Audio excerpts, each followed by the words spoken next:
नमस्कार, हरे कृष्णा दोस्तों। स्वागत है एक बार फिर से आपका अपने YouTube channel iconic nursing academy पर। मैं संजय सिंगोदिया आज आप लोगों के लिए फिर से कुछ नए टॉपिक्स लेके आया हूँ। यहाँ पे हम आज जो डिस्कशन करने वाले हैं वो है आपका बीएससी नर्सिंग पार्ट सेकंड का सब्जेक्ट जो है आपका चलता है फार्मा पैथोजेनेटिक्स। उस सब्जेक्ट के बारे में थोड़ा सा डिस्कशन हम लोग आज यहाँ पे करेंगे। फार्मा पैथोजेनेटिक्स जो है वो आपका बीएससी पार्ट सेकंड में चलने वाला सब्जेक्ट है। और ये जो सब्जेक्ट होता है टोटल, पहले हम इसके जो सब्जेक्ट कंटेंट डिस्कशन कर लेते हैं कि क्या किस तरह से पेपर आपका होता है, उसके बारे में थोड़ा सा हम लोग डिस्कशन करेंगे आज यहाँ पे। जो आपका ये पेपर होता है बीएससी नर्सिंग सेकेंड ईयर में, ये आपके टोटल जो आपके पेपर होता है फार्मा पैथोजेनेटिक्स का, वो पेपर आपके टोटल 100 मार्क्स का होता है। 100 में से आपका 80 + 20 मार्क्स का आपका पेपर होता है। आपके जो 20 मार्क्स होते हैं वो 20 मार्क्स जो है वो कॉलेज के थ्रू आपको प्रोवाइड कराए जाते हैं, जिनको हम लोग सेशनल मार्क्स हम लोग बोलते हैं। तो ये 20 मार्क्स का तो होता है। उसके बाद में ये जो 80 मार्क्स हो गए, इन 80 मार्क्स का यूनिवर्सिटी के द्वारा एग्ज़ाम कंडक्ट कराया जाता है। ये जो आपका फार्मा और पैथोजेनेटिक्स का जो पेपर होता है ये टोटल 80 मार्क्स का होता है। इस 80 मार्क्स में से जो डिवाइडेशन होता है वो आपका होता है 40 + 30 + 10। इस तरह से करके पेपर का सेटअप जो होता है आपके वो तैयार किया जाता है। इसमें से जो 40 मार्क्स हैं वो इसमें 2 सेक्शन आते हैं पेपर के अंदर, सेक्शन ए और सेक्शन बी। इस तरह से करके 2 सेक्शन आते हैं। सेक्शन ए जो होता है उसके अंदर आपके आता है 40 मार्क्स का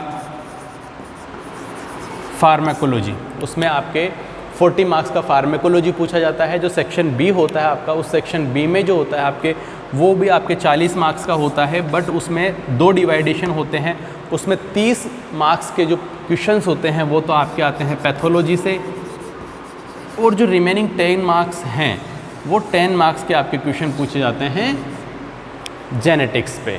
तो इस तरह से करके आपके इस पेपर का पूरे जो 80 मार्क्स होते हैं उन 80 मार्क्स का डिवाइडेशन होता है। 80 मार्क्स का किस तरह से डिवाइडेशन होता है उसके बारे में हम लोगों ने देखा कि फार्मा का 40 मार्क्स का होता है, पैथोलॉजी का 30 मार्क्स का होता है, सेक्शन बी भी है वो आपके 40 मार्क्स का ही है, बट उसका 2 तरह से आता है उसमें पेपर कि उसमें से जो मार्क्स के जो क्वेश्चंस आएंगे वो क्वेश्चंस 10 मार्क्स के जो क्वेश्चंस हैं वो आपके जेनेटिक्स से पूछे जाएंगे।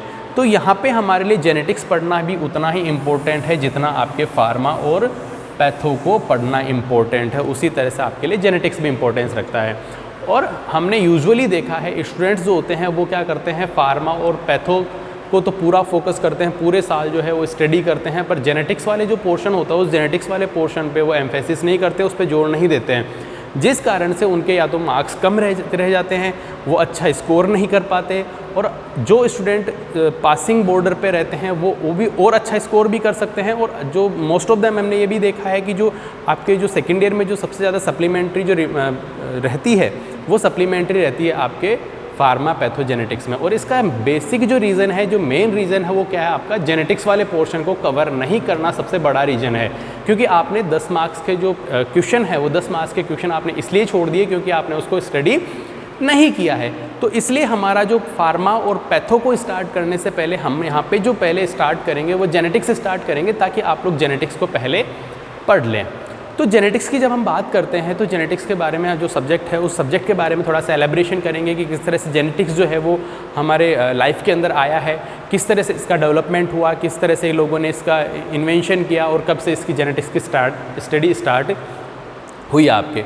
तो मैं बात करूँ कि प्रेजेंट टाइम में 10,371 से भी ज़्यादा जेनेटिक डिसऑर्डर्स जो हैं वो आज के टाइम पे all over the world genetics से रिलेटेड डिसऑर्डर्स जो है वो वर्ल्ड के अंदर प्रेजेंट हैं, जिनका जो बेसिक जो है वो बेसिक क्या है, जीन है। अगर हमने जेनेटिक्स को फोकस किया, जेनेटिक्स की स्टडी की, तो हमें पता चला कि जो पर्सन्स है वर्ल्ड के उनमें से 10,000 से उनमें सब में 10,000 से भी ज़्यादा टाइप की जो है वो जेनेटिक डिसऑर्डर्स प्रेजेंट है। इसलिए हमारे को मेडिकल साइंस में हमारे जो है जेनेटिक्स पढ़ना बहुत कंपलसरी हो गया, क्योंकि हमें पता होना चाहिए कि डिजीज जो है वो जेनेटिकली किस तरह से ट्रांसफॉर्म हो रही है, किस तरह से आ रही है हमारे अंदर।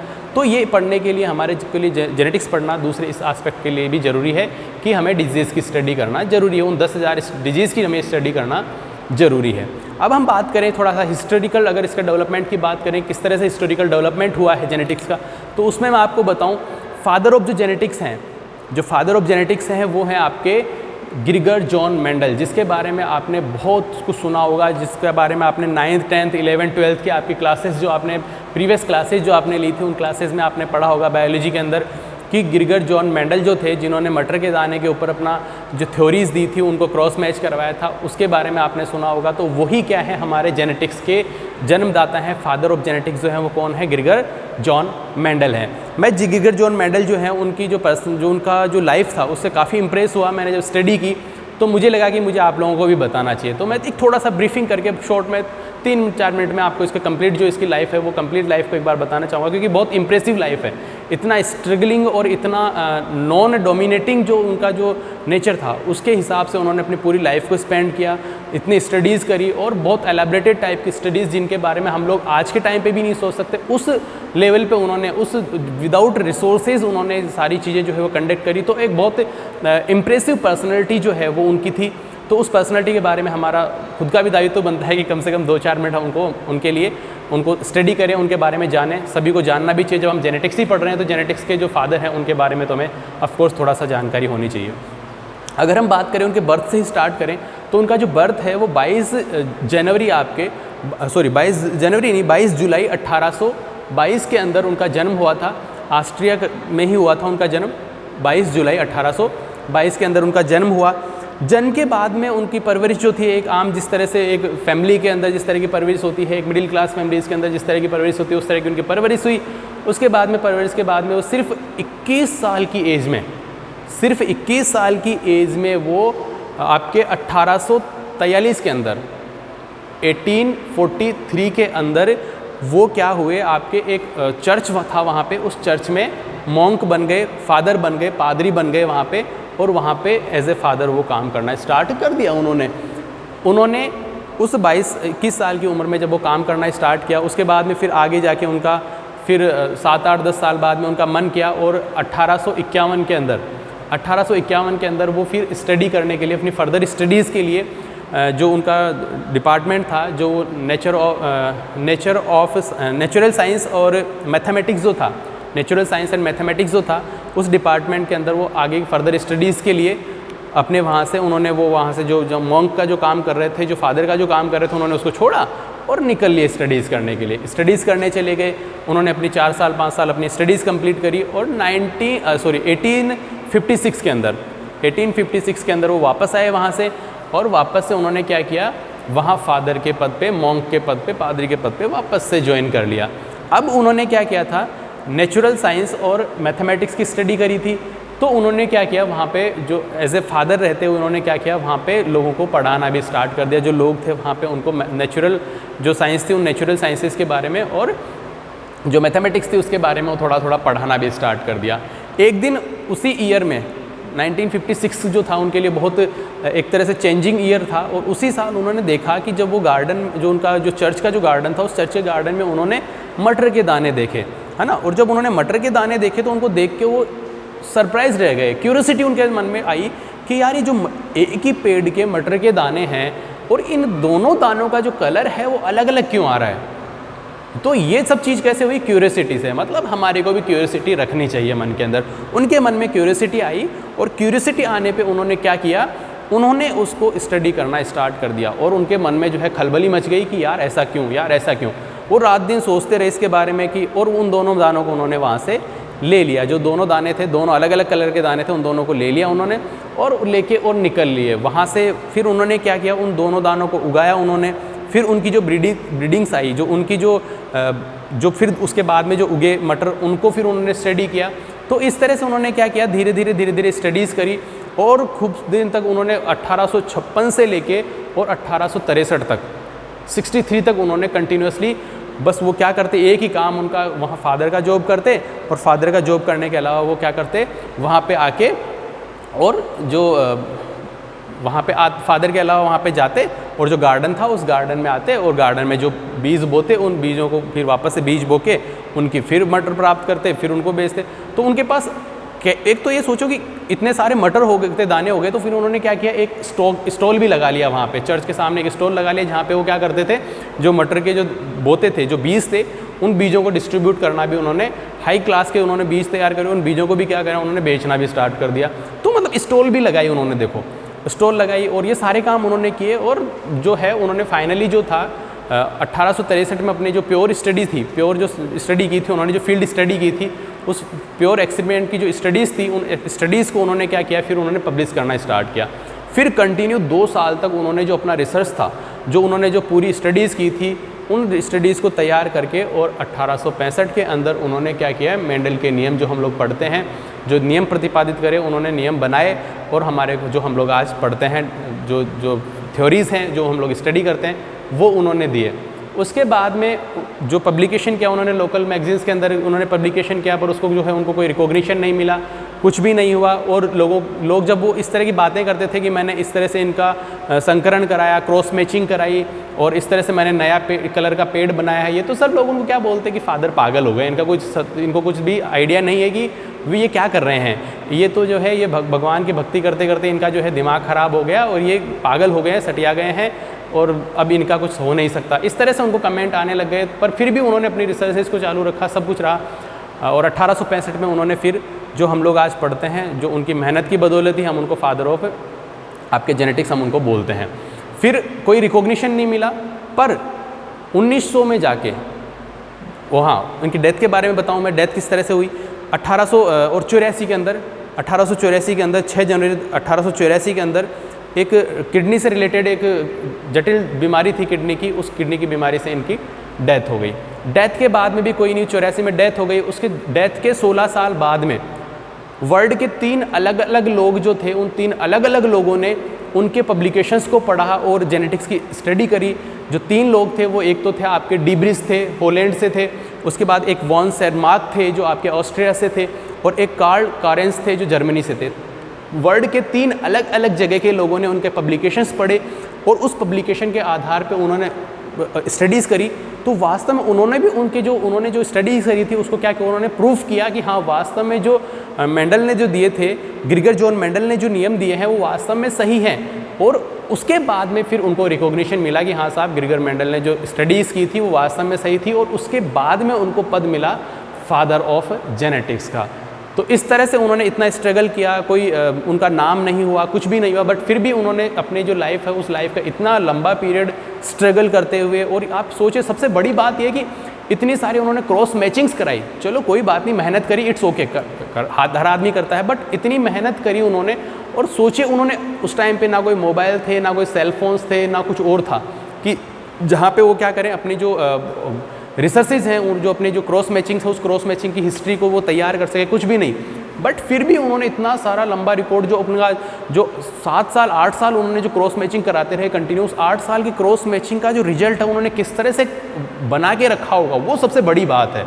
उस रिकॉर्ड को मेंटेन करना, बनाना और फिर उसके बाद में उसको पब्लिश भी करना, और उस सारे पब्लिकेशन करने के बाद में भी कोई रिमार्केबल उनको कोई नॉमिनेशन नहीं मिला, कोई जानकारी नहीं मिली, मतलब उनको कोई पहचान नहीं मिली। तो ये एक अपने आप में बहुत बड़ा स्ट्रगल है। तो ग्रिगर जॉन मेंडल जो है हमारे वो मेंडल दादा कह सकते हैं हम लोग उसको, मेंडल दादा हमारे जेनेटिक्स के दादा ही एक तरह से। तो उन्होंने इतना सारा जो है कंट्रीब्यूशन दिया। तो जेनेटिक्स के जो दाता हैं, जो फादर हैं, वो तो आपके ग्रिगर जॉन मेंडल है। उसके बाद में ये तो बात हो गई जॉन मेंडल की। उसके बाद में किस तरह से 3 लोगों ने उनके जो काम थे उस काम को जो है वो पहचान दिलाई। उसके बाद में जो अभी करंट प्रेजेंट में हम लोग जो पढ़ते हैं वो आपका मॉडर्न जेनेटिक्स है। तो जो जेनेटिक, उस टाइम तक जेनेटिक टर्म नहीं दी गई थी, जो जेनेटिक वर्ड नहीं दिया गया था, खाली ये बताते कि ऐसे कोई चीज़ होती है, क्रॉस मैचिंग जैसी कोई चीज़ होती है जिसकी वजह से कैरेक्टर्स जो होते हैं एक पीढ़ी से दूसरी पीढ़ी में जो है वो ट्रांसफ़र होते हैं, इतना उन्होंने बताया था। बट जेनेटिक्स जो टर्म है वो टर्म हमारे दी थी बैटसन ने 1906 के अंदर। बैटसन ने जेनेटिक्स टर्म जो थी, जो आज करंट में जो जेनेटिक्स पढ़ते हैं, जिसको हम लोग बोलते हैं फादर ऑफ मॉडर्न जेनेटिक्स जो है, वो भी बैटसन को बोलते हैं। उन्होंने 1906 के अंदर जेनेटिक्स टर्म प्रेस्क्राइब करी और उन्होंने बताया कि मॉडर्न जेनेटिक्स जो था, उस मॉडर्न जेनेटिक्स का जो एक नींव का पत्थर था वो उन्होंने रखा जेनेटिक्स टर्म प्रोवाइड करवा के। तो ये आपका ओवरऑल जो है वो आपका जेनेटिक्स किस तरह से हमारे लाइफ के अंदर आया, किस तरह से लोगों ने कहाँ रिसर्चेस की, कितनी रिसर्चेस की, और कैसे आज के टाइम पे क्यों स्टडी करना कंपलसरी है, इसके लिए हमने सारा कुछ एक टाइम लिया आपका और आपको बताया। उसके बाद में हम जो नेक्स्ट हमारा है वो है हमारे इसके टर्मिनोलॉजी, जो इससे रिलेटेड जो टर्मिनोलॉजी है उसको हम डिस्कशन करते हैं। तो देखिए सबसे पहले हम जेनेटिक टर्म को ही समझने की कोशिश करते हैं कि जेनेटिक क्या है। जेनेटिक्स जो है वो जेनेटिक आपके एक ग्रीक वर्ड है जेनेटिक जो है वो एक ग्रीक वर्ड है और इसका जो मतलब होता है वो होता है टू बिकम इनटू, है ना, टू बिकम और टू बी इनटू, कि किसी चीज़ के अंदर होना। मतलब जीन जो है ये जीन वर्ड से बना है और जीन वर्ड का मतलब ही क्या होता है, टू बी कम इनटू, कि किसी चीज़ के अंदर किसी दूसरी चीज़ का प्रेजेंट होना। मतलब जो जीन है वो क्या करते हैं, हमारे जेनेटिक इनहेरिटेंस करवाते हैं, हमारे जो गुण हैं वो एक पीढ़ी से दूसरी पीढ़ी में लेके जाने का काम करते हैं। ठीक है, तो जेनेटिक्स के अगर हम डेफिनेशन यहाँ पे प्रेस्क्राइब करने की कोशिश करें कि क्या हो सकते हैं जेनेटिक की डेफिनेशन, तो इसका मतलब ये हो गया कि it is a branch of medical science which study about the inheritance pattern of a specific species, कि किसी स्पेसिफिक स्पेसीज़ या किसी स्पेसिफिक ऑर्गेनिज्म का, किसी स्पेसिफिक ऑर्गेनिज्म का जो जेनेटिक इनहेरिटेंस है वो जिस साइंस के अंदर, जिस मेडिकल साइंस में हम लोग स्टडी करते हैं उसको हम क्या बोलते हैं, जेनेटिक्स बोलते हैं। तो ये जेनेटिक्स की डेफिनेशन हो गई जो आप लोगों के लिए है। उसके बाद में हम बात करते हैं कि और क्या क्या टर्मिनोलॉजी होती है। तो अगर हम बात करें तो सबसे पहले आएगा क्रोमोसोम। हम बात करते हैं क्रोमोसोम की। क्रोमोसोम के बारे में आप लोग सब जानते हैं। क्रोमोसोम जो होता है वो गुणसूत्र कहलाता है। गुणसूत्र जो होता है वो क्या होते हैं, क्रोमोसोम क्या होते हैं, एक ह्यूमन बीइंग के अंदर जो होते हैं 46 आपके गुणसूत्र होते हैं, क्रोमोसोम होते हैं। इन 46 जो क्रोमोसोम्स होते हैं, इन 46 क्रोमोसोम्स में से हम बात करें तो आपके ये पेयर में अगर हम देखें तो ये आपके होते हैं 23 पेयर्स प्रेजेंट होते हैं, जिनको हम लोग डिनोट किस तरह से करते हैं 22n कि डिप्लॉयड फॉर्म में अगर हम इनको प्रेजेंट करेंगे तो 22n के रूप में हम इनको बोलेंगे। अब देखिए किस तरह से होते हैं, ये मेल और फीमेल दोनों में होते हैं, अलग अलग तरह से होते हैं। मेल में जो होते हैं वो आपके कैसे होते हैं, फीमेल में कैसे होते हैं, मैं आपको यहाँ पे वो बाद में बताऊँगा। पहले मैं बताता हूँ कि जो क्रोमोसोम होते हैं वो दो तरह के होते हैं। एक तो होते हैं आपके ऑटोसोम और एक होते हैं आपके सेक्स क्रोमोसोम। तो ऑटोसोम तो क्या होते हैं और सेक्स क्रोमोसोम क्या होते हैं उसके बारे में पहले थोड़ा सा डिस्कशन करते हैं। देखिए ऑटोसोम जो है वो ऑटोसोम उनको बोलते हैं कि वो क्रोमोसोम जो सेक्स डिटर्मिनेशन नहीं करते, सेक्स का निर्धारण नहीं करते हैं पर्सन के, उनको हम लोग क्या बोलते हैं, उनको हम बोलते हैं ऑटोसोम। ठीक है, तो ऑटोसोम जो है वो यहाँ पे हम कहें, अगर बात कहें सिंपल सी, तो ये जो 22 जो पेयर है, ये 22 जो पेयर है, ये 22 पेयर आपके क्या है, ये ऑटोसोम कहलाते हैं। ठीक है, ऑटोसोम क्या है, वो क्रोमोसोम जो क्या करते हैं, सेक्स का डिटर्मिनेशन नहीं करते हैं, उनको हम क्या बोलते हैं, ऑटोसोम बोलते हैं। और ये अगर एक इंडिविजुअल पर्सन में चाहे से वो मेल हो चाहे से वो फीमेल हो, उनमें कितने प्रेजेंट होते हैं, 22 पेयर्स प्रेजेंट होते हैं। फिर हम बात करते हैं सेक्स क्रोमोसोम की। तो सेक्स क्रोमोसोम की अगर हम बात करें तो सेक्स क्रोमोसोम जो है वो होते हैं आपके, जो n हमने डिनोट किया था 22n, ये n जो है ये क्या है आपके, ये आपके हैं सेक्स क्रोमोसोम। तो वो क्रोमोसोम जो क्या करते हैं, सेक्स का डिटर्मिनेशन करते हैं कि आने वाली जो ऑफस्प्रिंग है वो मेल होगी या फीमेल होगी। ये जो डिटरमाइन करते हैं, निर्धारित करते हैं, उन क्रोमोसोम्स को हम क्या बोलते हैं, सेक्स क्रोमोसोम बोलते हैं। और ये जो क्रोमोसोम होते हैं वो ये XX या फिर XY होते हैं। ये आपके फीमेल के हो गए और ये आपके मेल में हो गए। कहने का मतलब ये कि 23 जो आपके 22 पेयर जो हैं वो 22 पेयर प्लस 2, ओके। तो ये आपके 44 और 2 यहाँ से हमने जो लिए कि टोटल जो 22 है ये डिप्लॉयड है, तो ये कितने हो गए, 44 हो गए। ठीक है, 44 प्लस 2 46 जो हमने बताया था कि 46 टोटल होते हैं। हमने कहा कि टोटल क्रोमोसोम कितने होते हैं, 46 होते हैं। तो 46 कैसे होंगे, इसको प्लस किया तो 2 + 44 और ये कितने हो गए, 46 हो गए। इसी तरह से अगर मेल में हम देखें तो मेल में भी क्या हो गया, 2 तो ये हार्मोन हो, 2 तो जो है ये क्रोमोसोम हो गया आपके, और 2 जो है उनके अलावा 44 जो है वो भी प्रेजेंट होते हैं यहाँ पे। तो इस तरह से करके ये प्रेजेंट होते हैं। अब इसमें मेल और फीमेल का किस तरह से डिटरमाइन होता है, आपने क्रॉस मैचिंग जो है वो पढ़ रखी है, क्रॉस मैचिंग के बारे में आप जानते हैं। तो यहाँ पे X का होगा और X और Y के साथ में क्रॉस मैच करेगा, X जो है वो इस X के साथ में क्रॉस मैच करेगा और इस X जो है वो इस Y के साथ में भी क्रॉस मैच करेगा। जब ये X इस X के साथ में क्रॉस मैच करेगा तो जो सेक्स क्रोमोसोम जो है, जो आने वाली ऑफस्प्रिंग में जो सेक्स क्रोमोसोम है वो किस तरह से जाएगा, ये जाएगा आपके XX। और अगर ये X इस Y से करेगा तो किस तरह का जाएगा, XY क्रोमोसोम जाएगा सेक्स डिटरमिनेशन। इसी तरह से XX और XY। तो इस तरह से किसी पर्सन का जो उसकी जो ऑफस्प्रिंग होती है, उस ऑफस्प्रिंग के अंदर क्या होता है, सेक्स का डिटर्मिनेशन होता है कि जो बच्चा है वो क्या होगा, मेल होगा या फीमेल होगा। ये सिंपल सा एक मैंने यहाँ पे एग्जांपल दिया आपको। ये जो है ये आपके फीमेल है, ये आपका मेल है, ये वापस फीमेल है और ये मेल है। तो इस तरह से करके सेक्स का डिटर्मिनेशन जो होता है वो क्रोमोसोम्स के द्वारा होता है। क्रोमोसोम क्या होते हैं? क्रोमोसोम आपके एक थ्रेड लाइक स्ट्रक्चर होती है जो क्या करती है, जेनेटिक इन्फॉर्मेशन को कैरी करती है। हमने बताया कि क्रोमोसोम क्या होता है, क्रोमोसोम एक थ्रेड लाइक स्ट्रक्चर होती है जो क्या करती है, जेनेटिक इन्फॉर्मेशंस को कैरी करती है।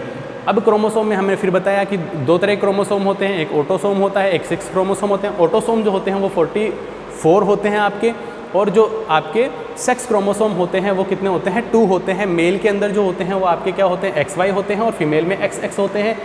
डिप्लॉयड फॉर्म में अगर हम देखें तो यहाँ पे 22N के रूप में इसको डिनोट करते हैं। तो ये तो बात हो गई आपके क्रोमोसोम की।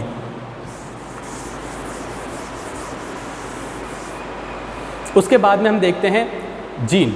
हमने बताया क्रोमोसोम के बाद में आपका आएगा जो हमारा बेसिक है जीन। जीन क्या होता है?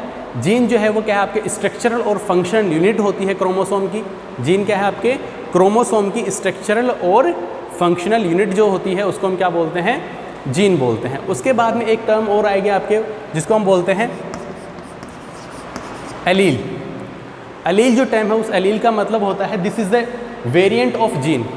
एलील जो है वो क्या है, आपके किसका, आपके जीन का वेरिएशन होता है। जैसे मैं आपको एक डायग्राम के थ्रू थोड़ा सा एक्सप्लेन करने की कोशिश करता हूँ। यहाँ पे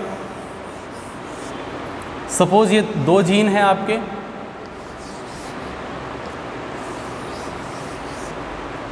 ठीक है। ये 2 आपके जो है वो क्रोमोसोम है, 2 क्रोमोसोम है, और इन दोनों क्रोमोसोम के ये जो पोर्शन है, इस पोर्शन पे और इस पोर्शन पे अगर एक ही जो है, इसको हम लोकस बोलते हैं। यहाँ पे मैं लोकस टर्म भी बताता हूँ आपको।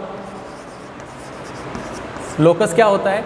लोकस जो होता है जब कोई जीन की जो पोजीशनिंग होती है, जो जीन है जिसके हमने बताया कि जीन क्या है, एक जीन जो है वो क्या आपके स्ट्रक्चरल और फंक्शन यूनिट होता है उसके बारे में। तो जीन की जो एलोकेशन होती है, जो पोजीशन होती है, उसको हम क्या बोलते हैं, लोकस बोलते हैं। तो वेरिएशन का मतलब यहाँ पे क्या है कि जैसे हम हम बोलते हैं कि साहब किसी पर्सन की आइज़ का कलर कैसा होगा, आइज़ का कलर कैसा होगा, तो ये डिटरमाइंड होता है एलील के थ्रू। ये किसके थ्रू डिटरमाइंड होता है? आपके एलील्स के थ्रू डिटरमाइंड होता है कि इस जो 2 क्रोमोसोम जो हैं उन दोनों क्रोमोसोम का किस तरह से फ्यूजन होगा, वो क्रोमोसोम किस तरह से प्रेजेंट होंगे, कौन से एलोकेशन पे, कौन से लोकस पे वो प्रेजेंट होंगे, उसके आधार पे बनता है। तो एलील जो होता है वो एलील्स क्या होते हैं? एलील एक वेरिएशन ऑफ जीन होता है, या हम ऐसे भी कह सकते हैं कि ये एक जीन की कॉपी होती है ना। जीन की एक कॉपी होती है जो क्या करती है, जेनेटिक ट्रेट्स को ट्रांसफ़र करने का काम करती है। अब मैं यहाँ पे बताऊँ एलील जो होता है, लोकस मैंने आपको बता ही दिया। लोकस क्या होता है? It is the positioning of gene. Gene की जो पोजिशनिंग होती है उसी को हम क्या बोलते हैं, लोकस बोलते हैं। आगे हम यहाँ भी ये पढ़ना चाहेंगे कि जो एलील है, ये एलील के 2 टाइप होते हैं। एलील जो होता है वो 2 टाइप का होता है। एक तो होता है डोमिनेंट एलील और एक होता है रिसेसिव एलील। एक तो जेनेटिक एलील, एक तो आपका हो गया डोमिनेंट जो डोमिनेटिंग है, और एक हो गया कौन सा, रिसेसिव। सबसे पहले हम लोग देखते हैं डोमिनेंट। डोमिनेंट एलील जो होता है वो क्या होता है, मैं इसका एग्जांपल दूं कि सपोज कोई पर्सन है, उस पर्सन के अंदर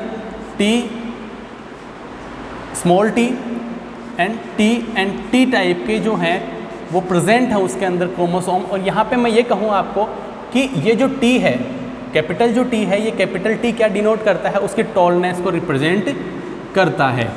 अब जो इसका जो वो पर्सन जो है वो टोल होगा या शॉर्ट होगा, ये डिटरमाइंड किससे होगा, उसके इस जीन से डिटरमाइंड होगा, उसके इस एलील से डिटरमाइंड होगा। ये जो एलील है जो स्पेसिफिक, तो चाहे से ये वाला प्रेजेंट हो, ये प्रेजेंट हो, जो पर्सन हो वो कैसा होगा, उसकी जो उसके अंदर जो प्रेजेंस है, जो एलील की प्रेजेंस है वो कैसी होगी, डोमिनेंटिंग जो एलील होगा वो कौन सा होगा, यहाँ पे टी। मतलब वो जो पर्सन है वो कैसा होगा, टोल ही प्रेजेंट होगा। उसकी जो ऑफ स्प्रिंग है वो क्या होंगी, टोल होंगी। मतलब उस पर्सन के अंदर जीन तो है, टोलनेस का जीन है, पर टोलनेस और शॉर्टनेस दोनों के जीन प्रेजेंट है, पर वो दोनों में से कौन से को डोमिनेट कर रहा है। जो डोमिनेंट होता है, जो फीचर्ड के अंदर आता है, जो फिनोटाइप के अंदर आता है, जीनोटाइप के अंदर आता है, वो फिनोटाइप के अंदर जो प्रेजेंट होगा वो क्या होगा, आपका डोमिनेंट एलील कहलाता है। ओके, उसके बाद में हम बात करते हैं यहाँ पे रिसेसिव। रिसेसिव एलील की अगर हम बात करें तो इसी एग्जाम्पल को मैं यहाँ पे अगर इस तरह से इसको, अगर मान लो किसी पर्सन के जो एलील है वो इस तरह से प्रेजेंट होता है, तो यहाँ पे T और T अगर प्रेजेंट है, अगर T और T प्रेजेंट है तो ये T की अगर ये T छोटा वाला जो T है ये इस पर्सन की शॉर्टनेस को प्रेजेंट करता है, तो जो ऑफस्प्रिंग है, जो संतति है, उसकी हाइट क्या होगी, कम ही होगी। इसको हम दूसरे एग्जाम्पल से भी समझ सकते हैं। दूसरे एग्जाम्पल में अगर आपको दूँ तो यहाँ पे अगर मान लो किसी पर्सन के अंदर यहाँ पे B और B है, और ये B और ये B है, एक स्मॉल है एक कैपिटल है। ये जो B है ये डिनोट करता है आपके ब्राउन कलर ऑफ आई को, हम आई कलर की बात कर रहे हैं यहाँ पे, ये डिनोट करता है ब्राउन कलर ऑफ आई को, और जो छोटा वाला B है ये ब्लू कलर ऑफ आई को डिनोट करता है। इस कंडीशन में इस एलील के अंदर जो B है, जो स्मॉल b है वो किसको डिनोट कर रहा है, वो रिसेसिव एलील को प्रेजेंट कर रहा है। मतलब वो एलील जो क्या करता है, अपने कैरेक्टरिस्टिक्स को ऑफस्प्रिंग के अंदर प्रेजेंट नहीं कर सकता, वो रिसेसिव एलील कहलाता है। तो आपको समझ में आ गया क्रोमोसोम क्या होते हैं, जीन क्या होते हैं, एलील क्या होते हैं, लोकस क्या होते हैं। ये कुछ थोड़ी टर्मिनोलॉजी थी। इसके बाद में हम बात करते हैं जीनोटाइप और फिनोटाइप की। अभी जैसे मैंने बोला था फिनोटाइप, तो जीनोटाइप तो क्या होता है, किसी पर्सन का, जीनोटाइप की अगर हम बात करें तो किसी पर्सन का जो जेनेटिक कॉन्स्टिट्यूशन है, किसी पर्सन का, किसी ऑर्गेनिज्म का जो जेनेटिक कॉन्स्टिट्यूशन है, उसको हम क्या बोलते हैं, जीनोटाइप बोलते हैं। अगर हम बात करें फिनोटाइप की, तो फिनोटाइप क्या होता है, उस पर्सन का जो फिजियोलॉजिकल कैरेक्टरिस्टिक्स हैं उस ऑर्गेनिज्म के, उस पर्सन के, वो क्या कहलाते हैं, उसका फिनोटाइप कहलाते हैं। जैसे मैं यहाँ पे बात करूँ कि यहाँ पे फिनोटाइप जो है, फिनोटाइप जैसे टॉलनेस, और जो उसका पर्सन का टॉलनेस है या शॉर्टनेस है वो क्या कहलाएगा, उसका फिनोटाइप कहलाएगा। तो ये कुछ स्पेसिफिक टर्मिनोलॉजी है जो हम लोग इसमें यूज़ करते हैं, आपके जेनेटिक्स में हम लोग यूज़ करते हैं। इसके बाद में हम छोटा सा एक चैप्टर और लेते हैं। हम यहाँ पे देखते हैं कि इम्पोर्टेंस ऑफ जेनेटिक्स क्या होती हैं। ये हमने टर्मिनोलॉजी स्टडी करी, उसके बाद में हम देखते हैं कि ऐसी कौन कौन सी इंपॉर्टेंसेस हैं, जेनेटिक्स जो है वो क्यों इम्पोर्टेंट है आज के लाइफ में हमारे लिए, उसको मैं शॉर्ट में थोड़ा सा आपको बता देता हूँ। तो सबसे पहले तो जो इसके यूज़ है, जो इम्पोर्टेंस है वो इसलिए है कि ये क्या करती है, जो जेनेटिक बेसिस ऑफ डिजीज़ को अंडरस्टैंड कराने में हमारी हेल्प करती है, to understand the genetic basis of disease. कि आज के टाइम पे जैसे मैंने अभी आपको बोला था कि 10,371 के अप्रोक्स डिजीज़ जो है वो जेनेटिक डिजीज़ हैं। अब वो जो जेनेटिक डिजीज़ हैं उनको अंडरस्टैंड करने के लिए, उनके बेसिस को अंडरस्टैंड करने के लिए कि किस जीन के साथ में कौन सी डिजीज़ ट्रांसफ़र हो रही है, जो म्यूटेशन हो रहा है उसको, और उन सब चीज़ों को स्टडी करने के लिए हमारे को जेनेटिक्स पढ़ना ज़रूरी है, ताकि हम उन डिजीज़ को सबसाइड कर सकें। तो जेनेटिक बेसिस है, उस जेनेटिक बेसिस को कि कैसे डिजीज़ आ रही है एक ऑफस्प्रिंग से दूसरी ऑफस्प्रिंग में, किस तरह से डिजीज़ पहुंच रहे, इन सब चीज़ों को समझने के लिए हमारे को जेनेटिक्स पढ़ना पड़ता है। तो पहला तो इसलिए इम्पोर्टेंट है कि ये क्या करती है, जेनेटिक बेसिस ऑफ डिजीज़ को अंडरस्टूड करवाती है। अगर हम नेक्स्ट इसका देखें तो डायग्नोसिस जो होता है, उस डायग्नोसिस इफेक्टिव और अर्ली डायग्नोसिस के लिए भी क्या होता है, बहुत ज़रूरी होता है। जेनेटिक डिसऑर्डर्स जो होते हैं, उन जेनेटिक डिसऑर्डर्स की जो डिसऑर्डर्स हैं, उन डिसऑर्डर्स का आइडेंटिफिकेशन करना कि किसी पर्सन को डिसऑर्डर तो नहीं है। कैसे कि सपोज कोई पर्सन है, उस पर्सन को कोई क्रोनिक टाइप की डिजीज़ है और उसके फादर को भी थी, उसके फादर को भी थी, और वो कंटिन्यूसली चलती जा रही है। तो हमें जब हम उसकी जेनेटिक कॉन्स्टिट्यूशन की स्टडी करेंगे, उसके जीनोम्स की स्टडी करेंगे, तो हमें पता चल जाएगा कि इस पर्सन के जो हैं वो इस तरह की डिजीज़ हैं, और इस तरह की डिजीज़ हैं तो हम उनका अर्ली डायग्नोसिस कर लेंगे। तो जब उसकी ऑफस्प्रिंग है, जब उसको कोई बच्चा होने वाला होगा या उससे पहले हम उसको क्या कर सकते हैं, उस जीन को करेक्ट कर सकते हैं, उस जीन की जो स्ट्रक्चर है उस स्ट्रक्चर को ठीक कर सकते हैं, और उस पर जो उसकी ऑफस्प्रिंग है, उस ऑफस्प्रिंग के अंदर से उस वो जीन है जिसकी वजह से डिजीज़ हो रही है, उसको हम लोग क्या कर सकते हैं, निकाल सकते हैं। तो अर्ली और इफेक्टिव डायग्नोसिस होता है जो आपके जेनेटिक डिसऑर्डर्स का, उसके लिए भी क्या करता है, ये हमारी हेल्प करता है। तीसरा अगर हम देखें तो हेल्थ प्रमोशन जो है, हमारा हेल्थ जो प्रमोशन होता है, उस हेल्थ प्रमोशन में भी जेनेटिक्स जो है वो बहुत इंपॉर्टेंट, जेनेटिक्स की जो स्टडी है वो हमारे को बहुत अच्छा रोल प्ले करती है। हम इसका एग्जांपल दें कि हेल्थ प्रमोशन में किस तरह से, अगर हमें पता हो कि हमारे को कौन सी डिजीज़ होनी है, या हमें पता चले कि हमारे 3 पीढ़ियों पहले इस तरह की डिजीज़ थी और ये अगर मेरे 3 पीढ़ी पहले अगर किसी को 3 स्प्रिंग से पहले अगर किसी को डिजीज़ थी तो मेरे अंदर होने के चांसेस भी उसके बनते हैं। तो अगर हम चाहें तो हम क्या कर सकते हैं, हमारी हेल्थ को प्रमोशन करने के लिए उस जेनेटिक कॉन्स्टिट्यूशन को चेंज करा सकते हैं और जेनेटिक एस्पेक्ट में उसको सही तरीके से लेके जा सकते हैं। तो ये जो है ये भी इसमें भी इम्पोर्टेंट रोल प्ले करता है कि हमारा जो हेल्थ होती है उस हेल्थ को प्रमोट करने में भी हमारी हेल्प करती है। उसके बाद में अगर हम बात करें तो नेक्स्ट जो इसकी इंपॉर्टेंस है वो क्या है,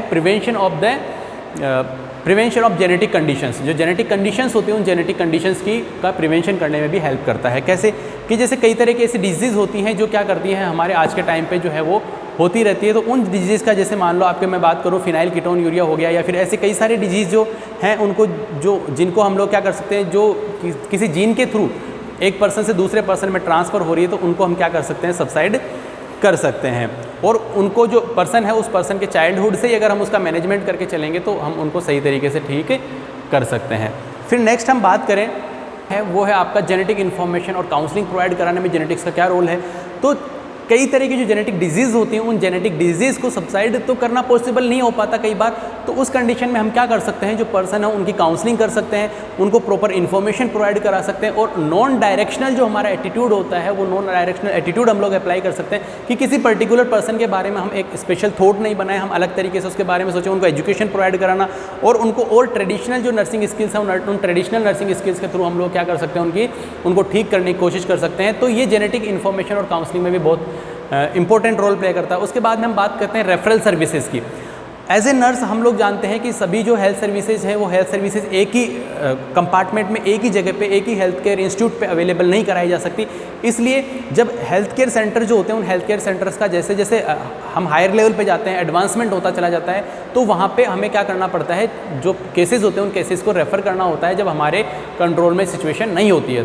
तो जेनेटिक जो होती है, जेनेटिक्स भी बहुत इंपॉर्टेंट रोल प्ले करती है। अगर हमें पता हो कि किसी पर्सन को किस तरह की प्रॉब्लम है तो उस प्रॉब्लम के आधार पर हम क्या कर सकते हैं, उस पर्सन को नेक्स्ट जो अपग्रेडेड जो वर्जन है हमारा नर्सिंग के जहाँ पे इंस्टीट्यूट्स हैं उन इंस्टीट्यूट्स में हम क्या कर सकते हैं, रेफ़र कर सकते हैं। इसलिए भी इसकी इंपॉर्टेंस है कि जेनेटिक्स के थ्रू हम क्या कर सकते हैं, इन चीज़ों को अंडरस्टैंड कर सकते हैं कि रेफ़र करना है कि नहीं करना है, पेशेंट को किस तरह की प्रॉब्लम है, उन सब चीज़ों को अंडरस्टैंड करने में भी ये रोल प्ले करती है। और लास्ट वन अगर हम देखें तो वो है आपके जो सबसे इम्पोर्टेंट है, सोशल और इथिकल इश्यूज़ जो होते हैं, उन सोशल और इथिकल इश्यूज़ को सॉर्ट आउट करने में जो है वो भी क्या करती है, जेनेटिक्स बहुत इंपॉर्टेंट रोल प्ले करती है। जो आज के टाइम पे सबसे ज़्यादा इसका यूज़ है वो यही है कि जो इथिकल इश्यूज़ हैं और जो आपके सोशल इश्यूज़ हैं उन सोशल इश्यूज़ को सॉल्व करने में भी ये रोल प्ले करती है। कैसे करती है, मैं कुछ एग्जांपल देता हूँ आपको। जैसे मान लो 2 पेरेंट्स हैं, वो 2 पेरेंट्स जो हैं वो किसी बच्चे के ऊपर इस तरह से कर रहे हैं कि साहब ये मेरा बच्चा है, मेरा बच्चा। तो उस कंडीशन में क्या करते हैं, हम उसकी जेनेटिक कॉन्स्टिट्यूशन की स्टडी करते हैं और बता देते हैं कि ये बच्चा किसका है। तो ये कुछ ऐसे एडवांसमेंट है। उसके अलावा हम अगर बात करें कि कई सारे ऐसे केसेस हमारे पास जो क्राइम ब्रांच और इन सब के पास ऐसे केसेस होते हैं जो जहाँ पे जेनेटिक्स के थ्रू हम लोग क्या करते हैं, पता लगाते हैं कि इसका जो क्रिमिनल है वो क्रिमिनल कहाँ से और कौन रहा होगा। तो ये सब चीज़ें जो है वो हम लोग क्या करते हैं, जेनेटिक्स के थ्रू हमें सब पता चलता है, जेनेटिक्स स्टडी से हमें पता चलता है। तो ये कुछ इंपॉर्टेंसेस हैं जो एग्ज़ाम के पॉइंट ऑफ व्यू से तो नहीं, बट आप लोगों को पता होना चाहिए कि क्या क्या चीज़ें हैं जो इंपॉर्टेंट है। तो आप लोगों को समझ आया होगा, आई होप सो। मैंने एक बहुत ही शॉर्ट लेक्चर के अंदर इसको कंप्लीट करने की कोशिश की है। हमने स्टार्ट में ग्रेगर मेंडल के बारे में पढ़ा, फिर किस तरह से जेनेटिक्स पढ़ाया उसके बारे में पढ़ा, जेनेटिक्स की टर्मिनोलॉजी पढ़ी और उसके बाद में कुछ इंपॉर्टेंसेस वगैरह की डिस्कशन किया। नेक्स्ट तो हमारे लेक्चर्स होंगे, नेक्स्ट लेक्चर्स में हम लोग जो आपके एग्ज़ाम के पॉइंट ऑफ व्यू से जो इंपॉर्टेंट जो क्वेश्चंस हैं उनको सॉल्व करना स्टार्ट करेंगे। तो आपको ये लेक्चर भी अच्छा लगा होगा, आई होप सो। जैसे आप लोग पुराने लेक्चर्स को अप्रिशिएट कर रहे हैं उस तरह से आप इस लेक्चर को भी ज़्यादा से ज़्यादा देखें, लाइक करें, शेयर करें, सब्सक्राइब करें और हम नेक्स्ट लेक्चर में आपसे मिलेंगे। तब तक के लिए आप अपना और अपने घर वालों का ख्याल रखें। हरे कृष्णा।